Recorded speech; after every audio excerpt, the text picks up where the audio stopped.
નમસ્કાર, હું Rinku Prajapati public India ન્યૂઝમાં આપનું સ્વાગત કરું છું। શરૂઆત કરીએ આજના સમાચારની। ફરિયાદી તબીબ યુવતીએ જ લૂંટનું નાટક રચાનો ઘટસ્ફોટ। અભ્યાસ માટે અમેરિકા જવા રૂપિયાની જરૂર હોવાથી લૂંટની સ્ટોરી ઘડી હતી।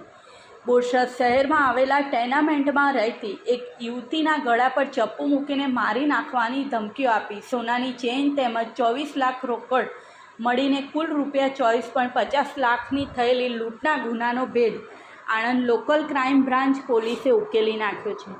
પોલીસની પ્રાથમિક તપાસમાં ફરિયાદી યુવતીએ જ અભ્યાસ માટે અમેરિકા જવા રૂપિયાની જરૂર હોઈને આ લૂંટનો પ્લાન ઘડ્યો હોવાનું બહાર આવ્યું છે, જેના આધારે પોલીસે આગળની કાર્યવાહી હાથ ધરી છે। બોરસદમાં 100 ફૂટ રોડ પર આવેલ ટેનામેન્ટમાં મકાન નંબર A4માં રહેતા દીપકભાઈ રતનસિંહ પઢિયાર ગત બુધવારના રોજ અમદાવાદ ગયા હતા અને ઘરમાં તેમની 25 વર્ષીય પુત્રી આરચી એકલી જ હતી। તે દરમિયાન બપોરના સમયે એક અજાણ્યો ઈસમ વાઈફાઈ ચેક કરવાના બહાને દીપકભાઈના ઘરમાં ઘૂસ્યો હતો અને તે વખતે ઘરમાં હાજર આરચીના મોઢામાં રૂમાલનો ડૂચો મારી ચપ્પુ બતાવી આરચીના ગળામાંથી રૂપિયા 50,000ની કિંમતની સોનાની ચેન લૂંટી લીધી હતી। જે બાદ ઘરના ઉપરના માળે જઈને 24 લાખ રૂપિયા ભરેલી બેગ લઈ નીચે આવ્યો હતો અને આરચીને ગાલ ઉપર 3-4 લાફા મારી રૂપિયા ભરેલી બેગ લઈ ભાગી ગયો હતો। આ અંગે આરચી પઢિયારે જાતે જ બોરસદ સિટી પોલીસ મથકમાં અજાણ્યા શખ્સ વિરુદ્ધ ફરિયાદ આપી હતી, જેના આધારે પોલીસે અજાણ્યા શખ્સ વિરુદ્ધ લૂંટનો ગુનો નોંધી તપાસ હાથ ધરી હતી।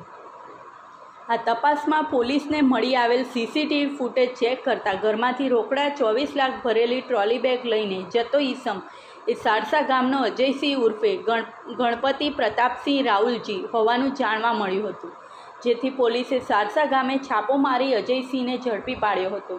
તેની પૂછપરછ કરતાં તેને ગામમાં રહેતી પાયલબેન ભરતસિંહ સોલંકી કહેલ કે તેના મામાની દીકરી આરચીને પ્રેમ લગ્ન કરવાના હોવાથી તે થોડો સામાન અને પૈસા આપે તે લઈ આવવાનું કહ્યું હતું, જેથી તે એક્ટિવા લઈને બોરસદ પહોંચી ગયો હતો, જ્યાં આરચીના ઘરે જતાં આરચીએ રૂપિયા 24 લાખ ભરેલ બેગ આપી હતી। અજયસિંહે આ રૂપિયા ભરેલી બેગ સારસા આવીને પાયલને આપી દીધી હોવાની કબૂલાત કરી હતી। આ કબૂલાતના આધારે પોલીસે પાયલ અને આરચીની સઘન પૂછપરછ કરી હતી। દરમિયાન ભાંગી પડેલી આરચીએ પોતાને વધુ અભ્યાસ માટે અમેરિકા જવું હોય ને પોતાના પિતાના રૂપિયા 24 લાખ ભરેલી બેગ અને પોતે ગળામાં પહેરેલ રૂપિયા 50,000ની કિંમતની સોનાની ચેન અજયને આપી દઈને લૂંટનું નકલી નાટક રચ્યું હોવાની કબૂલાત કરી હતી। આ કબૂલાતના આધારે પોલીસે લૂંટમાં ગયેલી રોકડ તેમજ સોનાની ચેન જપ્ત કરી આગળની કાર્યવાહી હાથ ધરી છે।